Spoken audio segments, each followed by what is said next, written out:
How did y'all to select the 18 to hold back? Was there a fantasy draft or something? Yeah. we went through. And you're keeping 18, and I guess Yep. each kid got 3. I'm oldest of 5. Okay. And I have all the cards. So yeah, nice. You got the good end of that deal. and my dad is still alive. I don't think he will rescind his magnanimous gift from 1959. I think there's a statute of limitations. Yeah. So anyway, so how'd you pick the 18 to hold back? We had gone through them. We were sitting around the kitchen table and we were looking at stuff to send. And we thought, okay, what's some players that you really don't want to submit? So we kept some of the Tigers, Dick Wakefield and that type of thing. But like the Jackie Robinson, the Joe DiMaggio, all those Ted Williams, all those cards we knew he would probably get maximum value for. I said, if we're going to do this, we want to get the most value and the highest promotion from Heritage, which would be then they wouldn't put them in a Sunday auction. They'd put them in their Premier, which gets a lot more people looking at it. Right. So and higher prices. And yep. So some of his cards, even though they all graded out as 4s, I think the highest he got was a 5.5. His Babe Ruth card went into extended bidding, I think, till probably 4 a.m. and ended up selling at what most 7s, PSA 7s sell for. The visual, just because they were such beautiful cards and you get a couple collectors who really want them. If I would have tried to sell them on my eBay account, I never would have gotten anything. So no, I think you did well, but there's now a kind of an additional science of grading that cards that have that faint creasing in the corners present so well, and especially for the Leaf issue that has color registration problems and cuts and all that. So if it's a good looking card, I bet you did get some aggressive bidding because they look, when they're done well, they look beautiful, but they're very cheap cardboard. They get knocked around a lot.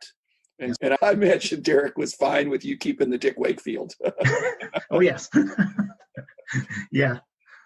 So, anyway, probably the highest value card we kept was the Stan Musial. Yeah. My brother-in-law got that one. He's going to give that to his nephew. Well, how did he get that? Did you fight him for it? No, we talked about it and just said and then part of it was because Dad's still here. I'd like Eric to have this card. And yeah, that's what we decided to do. And once we did that, we didn't look back. That's one thing you never want to do. And I heard John Newman said that on one of his podcasts is once you make that sale and you make money, don't look back and say, oh, if only I would have held on to that card. That doesn't do you any good. The great thing is, and this wasn't intended to be a mortality episode necessarily, but there is an aspect of that. What a blessing to have your dad be able to express his wishes. And it's certainly the prerogative of the patriarch to make those decisions. And they don't have to be equal. They can say Stan Musial was your brother's favorite player or something. It doesn't have to be perfectly equal, but to express your wishes. I'm the executor for my parents. And basically, I don't want to have to read their mind. Mm-hmm. And if I don't know what's happening, then I'd have to maybe liquefy everything.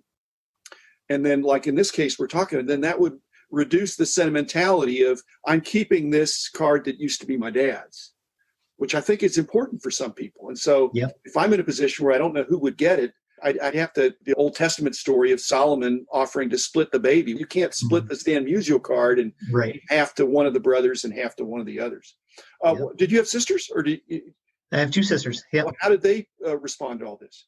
My youngest sister actually said, I don't know what I would do with baseball cards. The unanimity of the family's decision was pretty online as far as just honoring Dad's wish to continue with that sale. We had the 18 cards when we said, okay, this is who would get what. And what we decided to do, we haven't done it yet, but we're going to send those to SGC.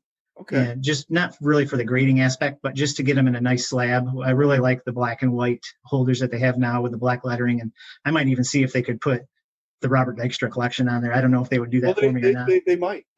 I know BGS, if you choose BGS, they have an excellent holder as well.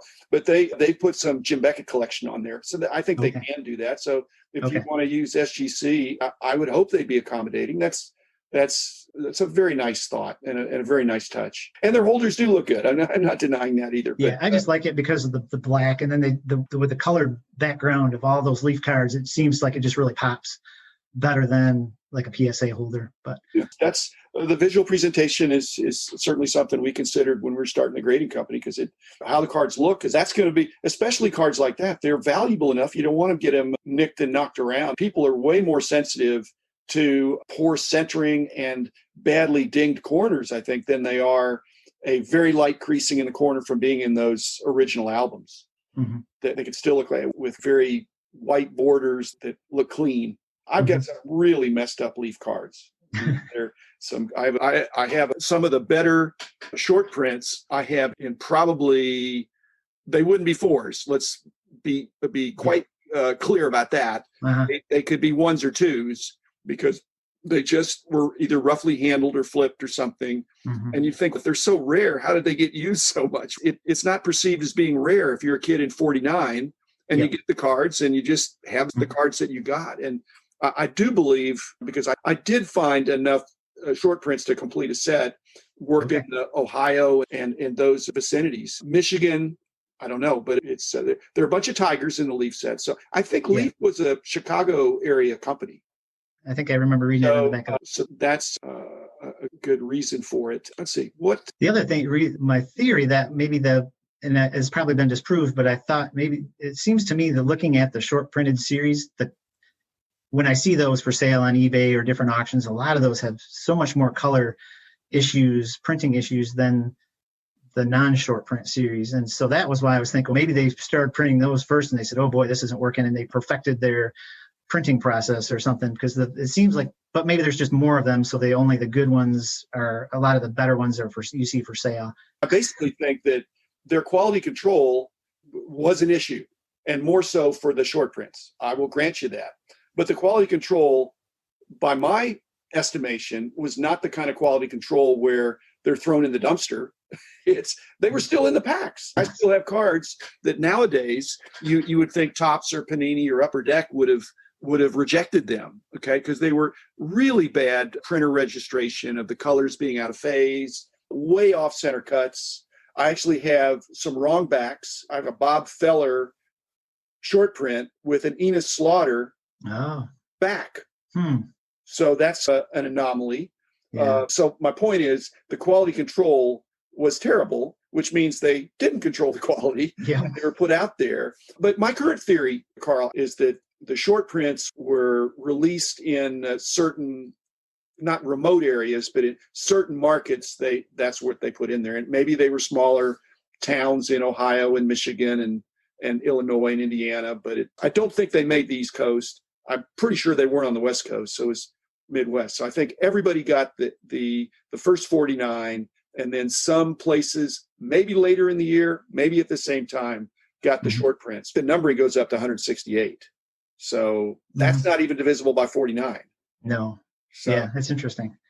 But yeah, so Dad has historical data that he bought all his in the spring of 1949, and they were all what we consider the commons. And he has no recollection of trading, but no, amazing if he somehow came up with an exact set plus one. I know. That's what I said. Do you sure you didn't trade some at all? And he says, no, I just don't remember. He said, I do remember that kids on the block would be putting theirs in their bike spokes. I know I didn't want to do that. Your dad sounds like a great guy. Just so wise. You can't be faulted for putting in an album that was expressly created just for that purpose. But the other thing I did as you're taking me back through memory lane, is that I was influenced. One of the advanced collectors that still has set up at every national is John Ramirez. He used to be from the Michigan area, and then he's been in Eastern Pennsylvania, but super advanced collector. And so in talking to him in the 70s, when I completed my Leaf set, all 98 cards, he said, are you sure that's complete? And I said, no, I think the other numbers are. He said, I'm not talking about the other numbers. I'm talking about the variations. Yeah. The Gene Hermansky and the Peterson and there's Aberson. Yeah, Cliff Aberson, the short sleeve, long sleeve. But he didn't even stop there. And again, I am not obsessive, but I am compulsive. If I say I'm going to do something, I really try to do it. What he didn't talk me into it because it was very intriguing. He showed me some of his cards. He collected color variations that were not really color. He had a pink Babe Ruth. Okay. And he had more than one Joe DiMaggio. He had more than one Babe Ruth. A lot of certain colors. And I don't know if they were printing flaws, but it was pretty amazing that it wasn't just shading. I think I've seen a Joe DiMaggio had a green back. Green is normal. Some of other ones were different. Yes. Yeah. And so I started doing that, and that's at the point, Karl, that I gave up because there is no checklist. And in reality, those are probably not variations. They're probably printing errors. And I don't know. I really haven't tested this. I still have a couple of those because I hold back stuff. In my mortality, there are probably some cards I'm going to die with. And then after I die, they'll be sold and distributed Yep. to my heirs and my Yep. charitable interests. But the color variations are tricky because, and again, this is why having Derek is outstanding, obviously. He's not the only outstanding guy out there, but he's definitely outstanding and representing heritage. But all the auction companies try to do a good job. Heritage, I firsthand knowledge that they know how to extract the value. They're not the only ones. And so to be able to take my Joe DiMaggio card that's a different color than standard, Derek would immediately pick up on that. And there probably is one of the grading companies, it may be SGC, it may be BGS, maybe PSA, that would make some distinction of that, which could draw some additional value for somebody that says, hey, I want this other Joe DiMaggio card or this pink Babe Ruth or purple, or it's just, the colors are really weird in the leaf. They were background colors and very monochromatic. Ted Williams popped up 3 weeks ago, and I'm like, oh my gosh, that's Dad's card. I could just tell right away, just by variation. I looked at the back, and I knew there were certain markings and I was 100% sure. So I sent a message to the seller, and he didn't have it for auction. He had to buy it now price. But I said, hey, did you get this at a Heritage auction? He said, yes, I did. He goes, why is it only grading a 4? It should be a 9. And so I told him a little bit of the story, and he texted me right back and said, hey, I really appreciate hearing that. I may just keep this card. So I think of him down in Florida, and he's going to say, somebody will visit him and say, wow, what a nice Ted Williams card. And he can say, let me tell you the story about this one. Again, you don't have to disclose fully, but I'm just wondering, was he offering it at twice what he paid for it at? Probably times and a half. Yeah. Yeah. And he paid quite a bit higher than a 4 whatever grade. And so he said he had gotten a lot of interest, but everybody was like, I'm not going to pay that much for a 4. So I think he'll have trouble trying to get the money out of it. He's probably better off, if he wants to try and do that, send it into an auction house now. But Derek is a really outstanding grader. He was the head grader at SGC. So Derek would know where to send it and what it would grade for, and he would send it back through if he was. So it sounds like the technical grade is 4.5 or whatever it is. Yeah. The visual appeal of it is quite a bit higher. But they always say, buy the card, not the holder. Buy the card, not the grade. Yep. But it's wonderful to buy a card that appears to be undergraded to the naked eye. When you look at it, it looks great. So it sounds like your dad had that. Just to end up, I like to end on positive. This is a positive. It's positive for you, negative for me. And that is that some of my easier leaf cards were that kind of shape. Most of my short prints are not. Right. So I don't think they were printed on worse cardboard, but they certainly weren't printed on better cardboard. And they were knocked around and don't look as good. Yeah. Still, they'd still bring some good money.